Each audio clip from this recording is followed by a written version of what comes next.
ہمیں موقع ملا ہے کہ ہم اپنے ملک اور قوم اور اداروں کی خدمت کریں.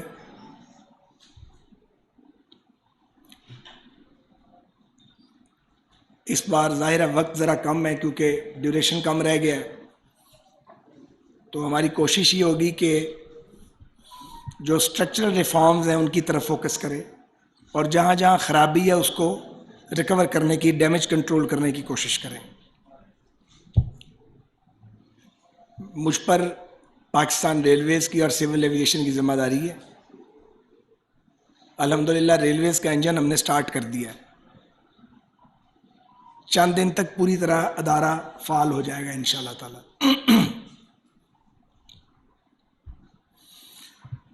جہاں تک سول ایویشن کا تعلق ہے اس کی جانکاری میں لے رہا ہوں. ابھی اس میڈیا ٹاک کے بعد یہاں پہ ابھی زوم میٹنگ ہوگی جس میں سارے ملک میں جو جہاں ہمارے افسران موجود ہیں ان سے سول ایویشن کے ایشوز پر بات ہوگی.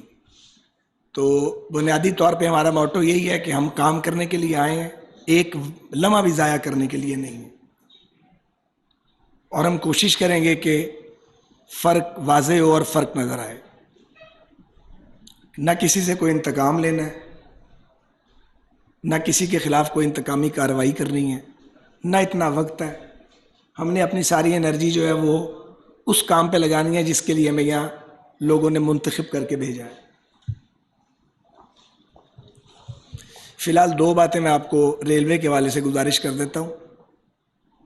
ایک تو یہ ہے کہ آپ کے ذریعے میں ریلوے کے تمام ملازمین کو اور پینشنرز کو یہ پیغام دینا چاہتا ہوں کہ ان کو وقت پہ تنخواہیں اور پینشن ملے گی انشاءاللہ تعالی. وہ جو پہلے ہوتا رہا کوشش کریں گے وہ اب نہ ہو. تو فنڈز کا ارینجمنٹ ہم نے کر لیا ہے، ٹائم پہ ادائیگیاں ہوں گی تمام ملازمین کو اور پینشنرز کو، کیونکہ عید قریب آ گئی ہے تو اسے مناسب نہیں تھا. دوسرا جو فیصلہ ہم نے مل کے کیا ہے، آپ کو پتہ میں اکیلا کوئی فیصلہ نہیں کرتا جب تک متعلقہ ادارے کی جو ہائرارکی ہے اس کو آن بورڈ نہ کریں. تو عید، ٹرو اور اس سے اگلے دن جو 3 دن ہے اس پہ ریلویز کے کرایوں میں 30% انشاءاللہ کنسیشن ہوگی. جو پچھلا پی ایس ٹی پی ہے اس کا ہم نے اس کی ریڈنگ شروع کر دی ہے، اور جو اگلے پروجیکٹس ہیں وہ اگلے 2-3 دن میں ہم پی ایس ٹی پی پچھلا اور جو اگلا پرپوزڈ ہے اس کو مکمل کر لیں گے انشاءاللہ تعالی. میں نے ہدایات ان کو جاری کی ہیں کچھ ضروری قسم کی، جیسے کہ سبی ہرنائی سیکشن ابھی تک 98% بن چکا ہے اور اس کے اندر کچھ شارٹ فالز ہیں، تو اس کا بھی ہم جائزہ لے رہے ہیں کیونکہ بڑی ہیوج انویسٹمنٹ ریلویز نے وہاں پہ کی تھی لیکن ٹرین نہیں چلی. بہت سارے پروجیکٹ میں نے اب دیکھے ہیں جو 4 سال پہلے جہاں ہم چھوڑ گئے تھے وہیں کھڑے ہیں، ان کے اندر کوئی پیش رفت نہیں ہوئی.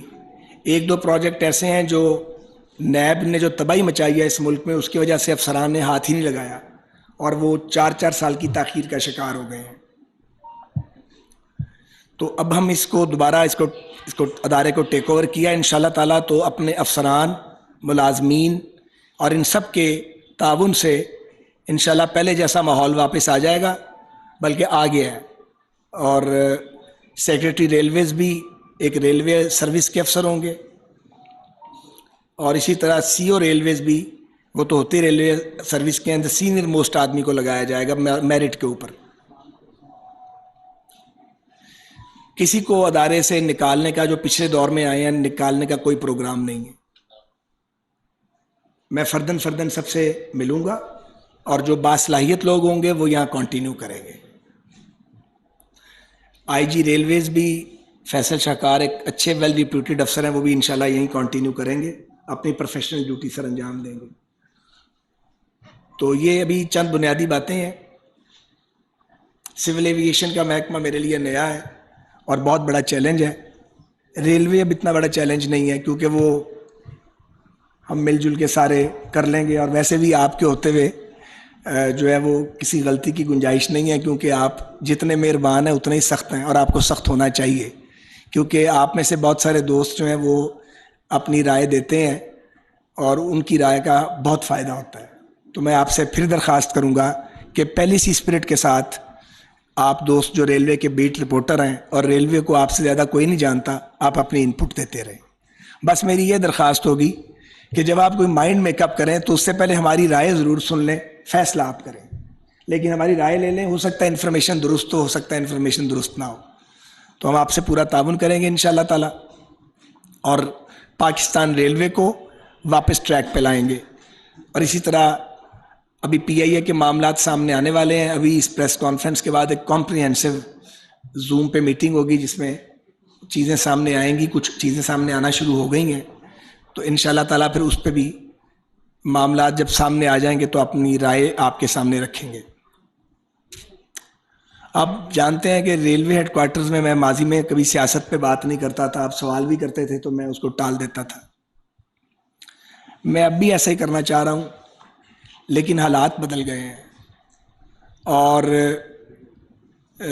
ہمیں کچھ نہ کچھ تو کہنا ہے, کیونکہ کچھ بھی نہیں اگر کہیں گے تو ایک ون وے نیریٹو جو ہے وہ چلتا جائے گا. اس لیے یہ مجبوری سمجھیں کہ کچھ بات مجھے سیاست پہ بھی کرنی ہے, اگر آپ مجھے اجازت دیں تو. اجازت ہے آپ کی؟ بہت مہربانی. گزارش یہ ہے کہ ایک آدمی کو اس کی نالائکی, نہ تجربہ کاری, نہ اہلی, منتقم مزاجی, بیڈ گورننس اور ایروگنس, تکبر, اس کی بنیاد پہ نکالا گیا ہے. اور نکالنے کا سہرا ان کو موصوف کو 17 اراکین ہیں جو الائز کے ان کے, اور 20 جو ان کے ساتھی تھے جنہوں نے ریبیل کیا ان کی حرکتوں سے, ان کے سر ہے. یہ کل 37 لوگ ہیں, 37. یہ سارے کے سارے پاکستانی ہیں ٹھیٹ, اور یہ سارے نون لوگ ہیں, اور یہ سارے وہ لوگ ہیں جو کئی بار پاکستان کی اسمبلیوں میں اور اداروں میں الیکٹ ہوتے رہے ہیں. ان میں سے کوئی غیر ملکی نہیں ہے, یہ سب پاکستانی ہیں. اگر عمران خان صاحب بیہیو کرتے, اور سب سے بڑی جو انہیں بیماری لاحق ہے تکبر کی, وہ یہ سمجھتے ہیں کہ وہ عقل کل ہیں اور باقی سارے بے وقوف ہیں, اور آتا جاتا موصوف کو ککھ نہیں ہے سوائے بد زبانی کے. تو اگر وہ لوگوں سے پیار کا برتاؤ اپنے ساتھیوں سے کرتے اور ریاستی معاملات کو سنجیدگی سے چلاتے تو وہ حکومت کر رہے ہوتے. ہمیں عدم اعتماد لانے کی کیا ضرورت تھی, ہمارے تو نمبر ہی پورے نہیں تھے. تو ایک طرف انہوں نے اپوزیشن کو پیس ڈالا, انتقام کی چکی میں پیسا, سول سرونٹس کو کام نہیں کرنے دیا, ان پر نیب چڑھا دی, اور ہم پر بھی نیب چڑھا دی. اور اب دوسری بار ہمیں جیلوں میں ڈلوانا چاہتے تھے, اور چاہتے تھے کہ مرضی کے جج آ جائیں, مرضی کی عدالتیں ہوں, اور یہ سارے جو ہیں یہ جیلوں میں چلے جائیں. یہی تھا نا موٹو, اور کیا تھا ان کا؟ مجھے آپ یہ بتائیں, 22 کروڑ کا ملک جو ایک نیوکلیئر سٹیٹ ہے, وہ انتقام کی بنیاد پہ چل سکتا ہے؟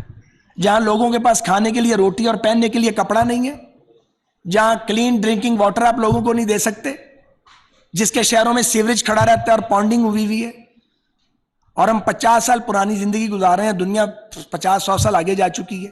وہاں وقت ہے اتنا کہ جسے حکمران منتخب کیا جائے یا ایون سلیکٹ کیا جائے عمران خان کی طرح, وہ آ کے تو ڈنڈے ماری شروع کر دے.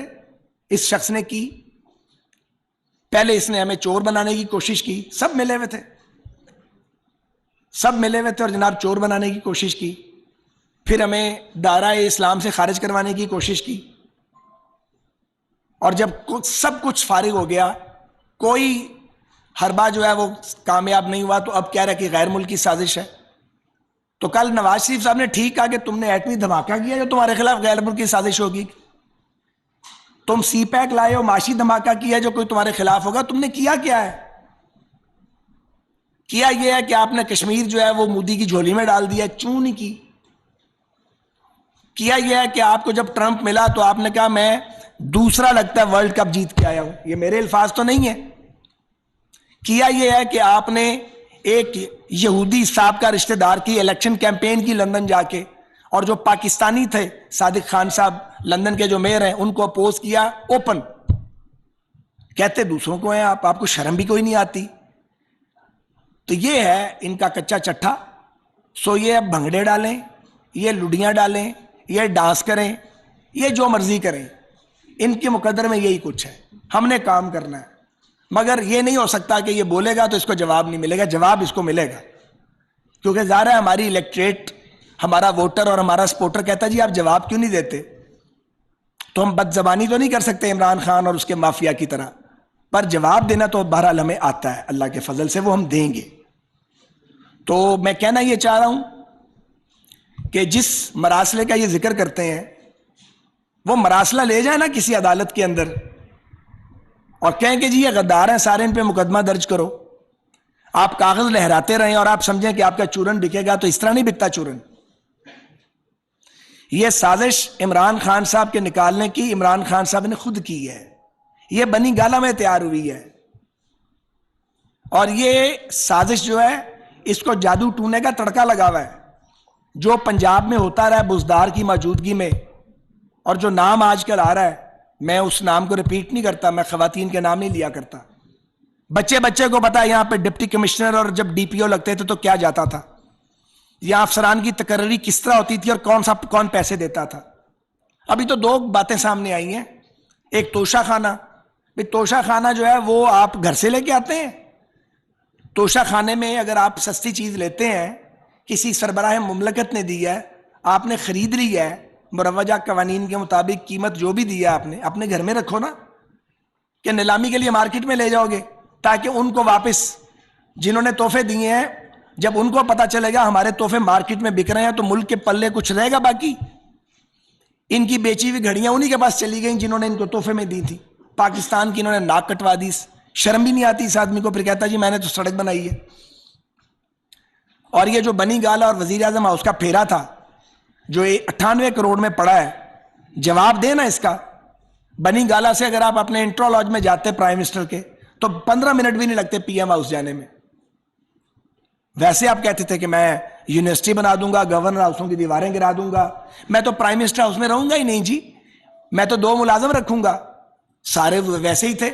1 ارب روپیہ تم نے گھر سے بنی گالہ سے وزیر اعظم ہاؤس جانے پہ خرچ کر دیا ہے، اس سے بڑی اور نوابی کیا ہوگی مجھے بتائیے؟ ابھی پی ایم ہاؤس اور پی ایم سیکریٹریٹ کا خرچہ سامنے نہیں آیا، وہ الگ ہے۔ تو بات یہ ہے بھائی کہ ہم کسی کی گرفتاری کے حق میں نہیں ہیں، ہم خود جیلوں میں زندگی میں گئے ہیں بہت بار۔ ہم سمجھتے ہیں کہ جیلوں میں ڈال دینا جو ہے اس سے آپ لوگوں کے ساتھ زیادتی تو کرتے ہیں، اور یہ زیادتی نہیں ہونی چاہیے۔ اور دوسری بات ہے کہ میری یہ ذاتی رائے ہے، ایگزیکٹو کا کام ہے کہ وہ ملک چلائے، اکاؤنٹیبلٹی جو ہے وہ اداروں کا کام ہے، وہ حکومت وقت جو ہے وہ قانون کے پیرامیٹر میں رہ کے کر سکتی ہے۔ ہم یہ نہیں کریں گے کہ اگر خواجہ سعد رفیق کو پکڑنا ہے تو مہینہ پہلے ڈنڈورا پیٹتے تھے ان کے وزراء، یہ پکڑا جائے گا، یہ پکڑا جائے گا۔ انہیں غیب سے خبر آتی تھی یہ پکڑا جائے گا، اس لیے کہ نیب اور یہ ان کا ناپاک گٹھ جوڑ تھا، یہ ایک شیطانی اتحاد تھا، شیطان اور شتونگڑے اکٹھے تھے، اور یہ پلان لے کے آئے تھے کہ پاکستان پہ 12 سال رول کریں گے۔ 4تھا سال آپ کو نصیب نہیں ہوا، آپ کی اپنی حرکتوں سے۔ سازش عمران خان آپ نے خود کی ہے، آپ کے رویے نے کی ہے۔ جو لوگ جنہوں نے ریبیل کیا ہے، جن ایم این ایز نے، وہ کہتے ہیں یہ آدمی کو آدمی ہی سمجھتے تھے، سیدھے منہ بات نہیں کرتے تھے، ہاتھ میں لانا پسند نہیں کرتے تھے، بات کسی سے کرتے نہیں تھے۔ الائز سے پوچھا تو انہوں نے کہا جی کچھ نہ پوچھیں جو ہمارے ساتھ ہوئی ہے، لوگ تو آپ سے تنگ تھے۔ تو جب رسے کھلے اور جب لوگ نیوٹرل ہو گئے تو پھر نیوٹریلٹی آ گئی، تو اس کے بعد آپ کے پلے رائی کچھ نہیں باقی، کیونکہ یہ شخص ہے جو امپائر کے ساتھ مل کے کھیلتا ہے۔ امپائر کی انگلی اٹھانے کی بات 2014 میں ہم نے نہیں، عمران خان نے کی تھی، جب ایک منتخب حکومت کو گرانے کے لیے دھرنا دیا تھا۔ اب پھر کہہ رہا میں لانگ مارچ لے کے جاؤں گا، تو ضرور جاؤ بھائی لانگ مارچ لے کے، پھر دیکھے گی حکومت اس نے کیا کرنا ہے۔ تو یہ چند باتیں میں نے آپ کے آگے رکھی ہیں۔ یہ سیاسی بات اس لیے کرنی پڑی ہے کہ یہ کل رات ہمارے شہر میں آگے پتہ نہیں کیا فضولیات بولتے رہے ہیں جن کا کوئی سر پاؤں نہیں تھا، آزادی چاہیے، آزادی چاہیے۔ بھائی نواز شریف صاحب کو بھائی جب ایٹمی دھماکے کیے سپر پاورز کی مرضی کے خلاف تو ان کی گورنمنٹ ٹاپل کروائی گئی تھی، انہوں نے نعرے لگوائے اور گالیاں دے، جواز سمجھ آتا ہے کہ انہوں نے نیوکلیئر ایکسپلوژن ان کی موجودگی میں ہوئے تھے، ان کی حکمرانی میں۔ جب دوسری بار میاں صاحب کو نکالا گیا تو سی پیک کی شکل میں ایک معاشی دھماکہ کیا تھا۔ آپ نے کون سا دھماکہ کیا ہے؟ آپ نے تو پاکستان کی معیشت کا سوا ستیاناش کر کے رکھ دیا ہے۔ پہلی کیبنٹ میٹنگ میں جو ہمیں بتائی گئی ہیں، جو فگرز آئی ہیں، ہوش ربا ہیں، کہاں پہنچا دیا انہوں نے پاکستان کو۔ اور میں حیران ہوں، بجائے شرم آئے آدمی کو کہ میں نے ملک کا بیڑا غرق کر دیا ہے، لوگوں کو بھوکا مار دیا ہے، قرضہ جتنا 70 سال میں لیا گیا آپ نے 3.25 سال میں اس سے زیادہ لے لیا ہے.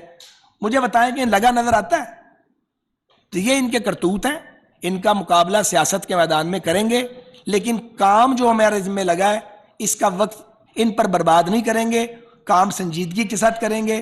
پاکستان کو، پاکستان کے اداروں کو انشاءاللہ تعالی ٹریک کے اوپر واپس لائیں گے. ایک بات اور کرنی ہے، پھر میں کوسچنز آپ کریں. یہ کہتا ہے کہ جی عدالتیں جو ہیں وہ رات کو کیوں کھلی ہیں؟ کوئی سے پوچھے کہ یہ آئین جو ہے آپ اس کے اوپر سے روڈ رولر گزار دیں یا آئین کی کتاب کو پھاڑ کے پھینک دیں، آپ دادا گیری کریں اسمبلیوں کے اندر، آپ جو لکھے ہوئے قوانین ان کی بلیٹنٹ وائلیشن کریں، تو کیا عدالتیں بند رہیں گی؟ بلکہ اگر عدالتیں بند رہتی ہیں تو اس کا مطلب تھا اس ملک میں کوئی عدالتی نظام نہیں ہے. تو اگر سپریم کورٹ آف پاکستان نے کانسٹیٹیوشن آف پاکستان کو پروٹیکٹ نہیں کرنا تو کون کرے گا؟ انہوں نے اپنی آئینی ذمہ داری ادا کی. تماشا لگا ہوا تھا قومی اسمبلی میں، سب سے بڑے ایوان میں جو مدر آف دی انسٹیٹیوشن ہے، انہوں نے تماشا لگایا ہوا تھا. انہوں نے پکڑا ہوا تھا قومی اسمبلی کا دروازہ، میں نے نہیں جانا، میں نے وزیر اعظم ہاؤس سے نہیں نکلنا. یہ کوئی طریقہ ہے؟ آپ کی جو مصنوعی اکثریت تھی آپ نے لوز کر دی. جب لوز کری تو آپ کو باہر جانا ہے. پہلے بھی وزیر اعظم جاتے رہے ہیں، کسی نے وزیر اعظم کا دروازہ کبھی پکڑا وزیر اعظم ہاؤس کا کہ میں نے نہیں جانا؟ نواز شریف صاحب بھی گئے ہیں، گیلانی صاحب بھی گئے تھے، 5 منٹ لگاتے ہیں لوگ جاتے ہوئے. یہ چونکہ ان کی کوئی وقار ہی نہیں ہے، ان کی کوئی سیلف رسپیکٹ ہی نہیں ہے، اس لیے انہوں نے تماشا کھڑا کیا. اور اگر عدالتیں نہ کھلتی تو پاکستان میں بحران نہ آ جاتا آئین. اگر عدالت نہ آتی بیچ میں تو کون آتا بیچ میں؟ ذرا سوچیں. یہ چاہتا تھا کہ پاکستان میں ڈیموکریٹک سسٹم ڈیریل ہو، نہ کھیلوں گا نہ کھیلنے دوں گا. یہ پاکستان کے مفادات ہیں، ان کے سامنے ملکی مفادات کو یہ ان سے کھلواڑ کرتے ہیں. یعنی ریاست کو نقصان ہوتا ہے ہو جائے، ڈیموکریسی جاتی ہے ڈیریل ہو جائے، آئین ٹوٹتا ہے ٹوٹ جائے، عمران خان نہیں جا سکتا کہیں. کیوں؟ تم کون ہو؟ کیا تم نے پاکستان کے لیے؟ ایک شوکت خانہ بنایا تم نے، مانتے ہیں تو بہت اچھے کرکٹر رہے ہو، مانتے ہیں، تو اس کا مطلب ہے آپ کو حق دے دیا جائے، حق حکمرانی، کہ آپ ججوں پر بھی تنقید کریں، آپ ریفرنس بھی بھجوائیں ججز کو، جہاں مرضی کا فیصلہ نہ آئے وہاں پہ گالیوں کی بوچھاڑ کر دیں.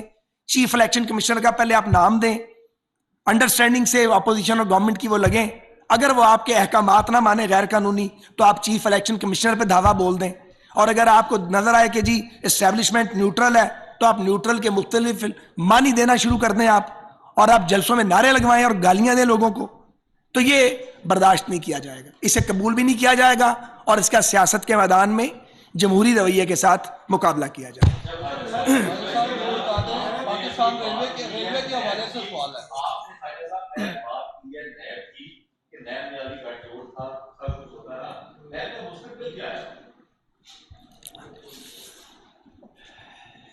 اصولی طور پہ تو میری ذاتی رائے یہ ہے، جماعتی رائے نہیں کہہ رہا، میری ذاتی رائے یہ ہے کہ نیب کے ادارے کو آپ کو ختم کرنا چاہیے. ان کی جابز کا تحفظ ان کا ہونا چاہیے، ان کو کھپنا چاہیے مختلف اداروں میں. لیکن میرا نہیں خیال کہ ایسا ہوگا، کیونکہ یہ تو میری ذاتی رائے ہے. ایک سیکنڈ یار. تو نیب کا جو ڈریکونین لا ہے اس میں چونکہ اس بار وقت کم ہے، جتنی ریفارمز ہو سکیں گی وہ ریفارمز ہوں گی. اور عمران خان آپ کو یہ موقع نہیں ملے گا کہنے کا کہ یہ نیب ختم کرنے کے لیے آئے تھے. ہم یہ بھی نہیں کہتے کہ نیب ان کو پکڑ لے جا کے، یہ ہمارا ایجنڈا نہیں ہے. لیکن نیب کے ذریعے جس طرح سول سرونٹس کو، شہریوں کو اور اپوزیشن پولیٹیشنز کو ٹارگٹ کیا گیا ہے، یہ ایک شیطانی عمل تھا. اس کے علاوہ مجھے کچھ نہیں کہنا. تو یہ موجودہ حکومت چونکہ ایک پارٹی کی حکومت نہیں ہے، یہ ایک کثیر الجماعتی حکومت ہے، تو یہاں مشاورت سے فیصلے ہوں گے. اس قانون میں تو بنیادی تبدیلیاں کرنی پڑیں گی، جہاں جہاں انسانی حقوق کی وائلیشن ہے، جہاں جہاں وہ CRPC سے متصادم ہے، جہاں جہاں سپریم کورٹ آف پاکستان یا ہائی کورٹس کی ڈائریکشنز جو دی گئی ہیں ان سے متصادم ہے. تو اس کی روشنی میں کوئی ایک ڈرافٹ بنے گا میرے خیال میں. ایک سیکنڈ ٹھہر جائے، ایک منٹ، ایک سیکنڈ پہلے ادھر سے پھر میں آ رہا ہوں، میں سب آ رہا ہوں، آپ کی طرف بھی آتا ہوں. ایک منٹ، ایک سیکنڈ. رات کو ایک کہا گیا ہے کہ جنہوں نے غلطی سدھاری نہ تو وہ معاملہ جو ٹرینڈ بن رہے ہیں 10 سے 12 دن کے اندر ہم دیکھ رہے ہیں گزشتہ اداروں کو جس طرح ملائم کیا جا رہا ہے، نام لیے جا رہے ہیں عدلیہ کے اوپر اور ہمارے پاک فورس کے اوپر. کیا دیکھ رہے ہیں آپ کی حکومت اب آئی ہے، آپ نے تو ایک گجرانوالہ میں تقریر کی تھی تو آپ کے خلاف کافی چیزیں کھل گئی تھی، تو ابھی کیا کون دیکھ رہا ہے اس تمام معاملے کو اور اس پر آپ کی حکومت کیا کرے گی؟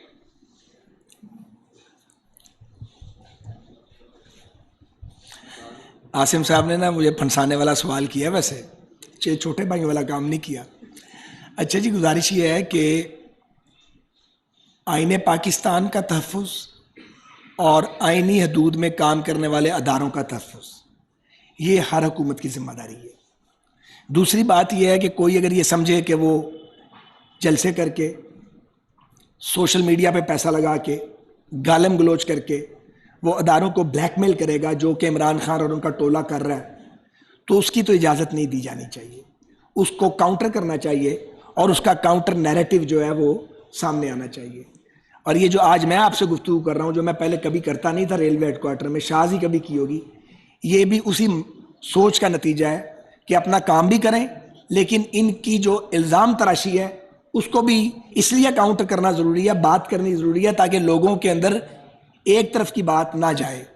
تو جی آپ بات کریں. اس سے پہلے جب گفتگو کر رہے تھے کہ نیب کے ادارے کو ختم کر دینا چاہیے، میری ذاتی رائے ہے یہ. ذاتی رائے ہے، اور کافی اور لوگ بھی آپ کی پارٹی سے یہ آواز آ رہی ہے، دوسری پارٹیاں بھی ایسا کہہ رہی ہیں جن کے اوپر نیب کی جانب سے مبینہ ظلم کیا گیا تحقیقات کے ذمہ. میرا آپ سے سوال یہ ہے کہ اگر نیب کا ادارہ ختم کیا جائے گا تو پھر اگر کسی کے خلاف کوئی کیس یا کوئی ریفرنس بنتا ہے تو وہ کس ادارے کے، دیکھیں نا جیسے آپ کہہ رہے ہیں کہ اس کی سمجھ آ گئی، میں مختصر کروں، میں سمجھ گیا. تحقیقات کون کرے گا؟ بھائی میرا نہیں خیال کہ نیب ختم کی جا رہی ہے، میری ذاتی رائے جو بھی ہو، میں تو ایک آدمی ہوں نا. تو دوسری بات یہ ہے کہ پاکستان کے قوانین میں ادارے تو موجود ہیں اکاؤنٹیبلٹی کے، اینٹی کرپشن کے ادارے صوبوں میں موجود ہیں، وفاق میں ایف آئی اے موجود ہے، پھر پاکستان کی عدالتیں فنکشنل ہیں، تو اکاؤنٹیبلٹی کا تو پورا ایک نظام موجود ہے. لیکن میں نے اپنی ذاتی رائے دی ہے، میں ذاتی رائے کو کیوں چھپاؤں؟ میں اپنی ذاتی رائے بالکل دوں گا. ضروری نہیں ہے کہ حکومت اس رائے پر عمل درآمد کرے، میں ایک آزاد آدمی ہوں، اپنی رائے تو رکھتا ہوں. میں تو ساتھ آ رہا ہوں. ریلوے سے متعلق یہ ہے کہ 9 سال ہو گئے ہیں سی پیک کے اہلکار کو لڑتے ہوئے، آپ کے 5 سال 4 سال تھے، تو کیا فیوچر ہے اس کا؟ اور دوسرا سوال یہ ہے کہ بڑی سینسٹیو پوزیشن بنی ہے فیڈرل گورنمنٹ میں اور آپ اس کا حصہ ہیں نیگوسیشن کا، تو صدر پاکستان بیداری ہوگا یا ادھورے ہوگا؟ جہاں تک ML1 کا تعلق ہے، یہ آپ سب کو پتہ ہے کہ اس کا تعلق پاکستان کے مستقبل کے ساتھ ہے، صرف ریلوے نہیں، پاکستان کے مستقبل کے ساتھ. ابھی میں نے ابتدائی معلومات لی ہیں، جو SPV ہم نے بنایا تھا وہ انہوں نے توڑ دیا ہوا ہے اور بیک برنر پہ جا چکا ہے، اور بالکل اس وقت وہ ڈیڈ ہوا ہوا پروجیکٹ ML1 کا، بدقسمتی سے. اب معاملہ یہ ہے کہ اس کا جو پورٹ فولیو تھا 4 سال میں چونکہ کچھ نہیں ہوا، تو وہ پرائسز اوپر چلی گئی ہوں گی ڈیفینیٹلی، اس کو ری نیگوشیٹ کرنا پڑے گا میرا خیال ہے. تو ابھی میں اس پہ حتمی بات اس لیے نہیں کرنا چاہتا کہ ابھی 2 دن ہوئے ہیں، مجھے چند دن اور دے دیں تاکہ میں اس کی تفصیلات میرے پاس آ جائیں. میں نے ان کو کہہ دیا ہے کہ ML1 کو ہمیں ہر قیمت پر اللہ کے فضل سے کرنا ہے. اب ہمارا پلان تھا تب 6 سال کا، یہ 9 سال کا کر گئے ہیں اس کو. تو 9 سال میں اگر فیز 1 بنا تو یہ تو دہائیاں چاہیے اس کام کو کرنے کے لیے. تو اسے سارے معاملے کو دوبارہ ہم نے اس پہ غور و خوض شروع کر دیا ہے. کچھ دنوں کے بعد ہم آپ کو اس پوزیشن میں ہوں گے بتائیں کہ ہم کیسے موو کریں گے اس ڈائریکشن میں. لیکن یہ طے ہے کہ ML1 کو بنائے بغیر گزارا نہیں ہے. اور یہ واضح کر دوں کہ ML1 پہ 4 سال میں ایک قدم آگے نہیں گئے، جہاں ہم نے چھوڑا تھا وہیں پڑا ہوا ہے. اگر میں یہ غلط کہہ رہا ہوں تو جو سابق وزرائے ریلوے ہیں ان کو یہ حق حاصل ہے کہ وہ ٹی وی پہ آ جائیں، مجھے بھی بلا لیں اور بتا دیں کہ انہوں نے پچھلے 3.25 سال میں جہاں ہم نے کام چھوڑا تھا وہاں سے کون سا کام ایڈ کیا ہے ML1 کے حوالے سے. ایک قدم آگے نہیں گئے بھائی صاحب، ایک قدم. اگر یہ کچھ کام کر لیتے تو ظاہر ہے وہ پیسہ قرض کا پیسہ ہوگا، تو وہ قرض جو 4 سال پہلے آنا تھا اس میں جو چیز بننی تھی، یا 4 سال بعد اس کی والیوم بڑھ جائے گا تو پے بیک نہیں کرنا، وہ پے بیک پھر یہ قوم کرے گی. تو اس کو سارے کو ہمیں ری وزٹ کرنا ہے اس سارے پروجیکٹ کو. اور پھر آپ کو اس کے بارے میں تفصیلات سے آگاہ کریں گے. نہیں پہلے انہوں نے کہا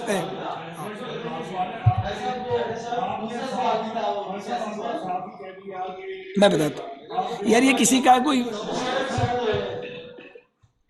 کسی دوست کا نا کوئی سیٹ ہے جس کی آواز مائک میں آ رہی ہے، دیکھیں ذرا کائنڈلی، ڈسٹرب ہو رہا ہے اس جی. الیکشن کمیشن کا فیصلہ آ جاتا ہے پی ٹی آئی کے خلاف آ جاتا ہے، اس میں سزا ہو جاتی ہے، آپ کو ریفرنس میں آگے بھیجنا پڑتا ہے سزا کے وجہ سے یا پارٹی ٹوٹنے کے وجہ سے، تو کیا پھر آپ نہیں کریں گے ایسا ان کے خلاف؟ میں نے جو گزارش کی ہے بڑی سادہ ہے اور سمپل ہے کہ یہاں یہ نہیں ہوگا کہ وزیر اعظم ہاؤس میں بجائے ملک اور قوم کی خدمت کرنے کے لوگوں کی گرفتاریوں کا پروگرام بنے گا، یا وہ جو جھوٹ بولنے والے ترجمان تھے ان کی میٹنگز ہوتی رہیں گی اور کام نہیں ہوگا. ہم یہاں کام کے لیے آئے ہیں، لوگوں سے انتقام لینے کے لیے نہیں آئے. اگر کسی نے خرابی کی ہے، اگر کسی نے گڑبڑ کی ہے تو قانون اپنا راستہ خود ہی بنائے گا. آ رہے ہیں بٹ صاحب آ رہے ہیں. ریلویز کے حوالے سے 2 کوشچن ہیں. 2013 میں تمام حال ریلوے اٹھا کے آپ نے 18 ارب سے 54.5 بلین سے لے کے گئے. اس کے بعد 4 سال کے بعد آج ریلوے 45 ارب سے بھی نیچے ہے. جو یہ ریلوے کے حالات ہے فائنینشیل حوالے سے، اس کو کیسے بہتر کریں گے؟ اور دوسرا جو سابق دور وزارت میں تجربات ہوئے ہیں کہ 2 ٹرینیں چلانے کی کیپیسٹی رکھنے والی Pakistan railway advisory and consultancy services کا ادارہ اور سبسڈری جو ہے اس کو پوری ریلوے کا کمرشل بزنس سونپ دیا گیا ہے جو اس کی کیپیسٹی میں نہیں ہے. یا ریلوے اس کیپیسٹی نہیں رکھتی کہ یہ سارا کام خود کرے؟ اس کے بارے میں دیکھیں، آج میں نے پی ایس ڈی پی پہ پہلی بریفنگ لی ہے. ابھی 3 دن کم از کم پی ایس ڈی پہ بیٹھنا پڑے گا، کیونکہ پی ایس ڈی پی پرانا بھی دیکھنا ہے اور اگلی بجٹ تجاویز کو بھی ایویلیویٹ کرنا ہے. یہ بڑا سنجیدہ کام ہے اور آپ کو میرے وے آف ورکنگ کا پتہ، میں آرز اینڈ آرز ڈسکشن کرتا ہوں تاکہ ہم کسی نتیجے پہ پہنچ جائیں. جہاں تک پاکستان ریلویز کی ٹرینوں کو پرائیویٹ سیکٹر کے والے تھرو پریکس کرنے کا تعلق ہے، ایک ٹرین کو ہم ری ایویلیویٹ کریں گے. اسی طرح جو ای ٹکٹنگ والا پروجیکٹ ہے اس کے بارے میں مجھے شکایات ملتی رہی ہیں، میں اس کی ابھی تفصیل میں نہیں جانا چاہتا. اس کی ری ایویلیویشن کا میں نے ڈائریکشن دے دی ہے. کام ہم نے میرٹ پہ کرنا ہے اور اگر کہیں خرابی ہوئی ہے اس کی اصلاح کریں گے، نہیں ہوئی اس کو اس کے مطابق چلنے دیں گے. بٹ صاحب نے بولوں پھر والا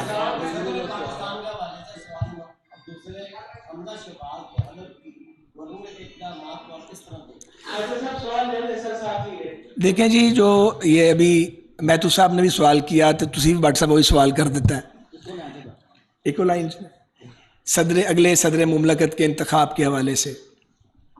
تو دیکھیے، ہم پاکستان پیپلز پارٹی اور جمعیت العلماء اسلام کے ہم الائز ہیں، تو ہر کسی کو یہ حق حاصل ہے پاکستان کے آئین اور قانون کے تحت کہ وہ صدر مملکت کے عہدے کے لیے امیدوار ہو.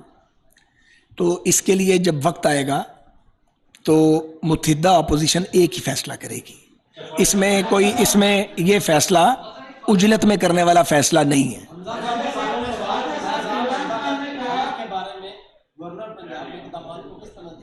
میں سمجھتا ہوں کہ عمر سرفراز چیمہ صاحب پولیٹیکل ورکر ہیں، انہیں آخری دنوں میں گورنر پنجاب کی قربان گاہ پہ چڑھا دیا گیا ہے. میں ان کی عزت کرتا ہوں، لیکن یہ جو وہ کر رہے ہیں ان کو کرنا نہیں چاہیے، کیونکہ ایک آئینی آپ کی ذمہ داری ہے. اگر آپ کو آخری دنوں میں جب ہر چیز ختم ہو گئی ہے، انہوں نے لگا ہی دیا ہے، تو آپ جو پولیٹیکل اپنا کیریکٹر ہے اس کو آپ مسخ نہ ہونے دیں اور آپ آئین اور قانون کے مطابق انہیں کرنا چاہیے تھا جو نہیں کیا. لیٹر گیٹ کے حوالے سے میرا سوال ہے کہ کیا وفاقی حکومت اس کی تحقیقات کے لیے کوئی کمیشن بنانے جا رہی ہے؟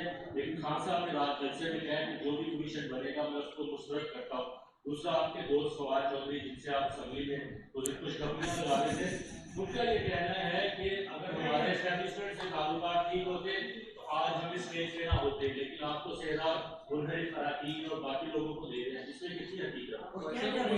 اس ملاقات کے بارے میں سوشل میڈیا پہ کمنٹ آیا تھا، پڑے گئے وہ جب مل رہے تھے.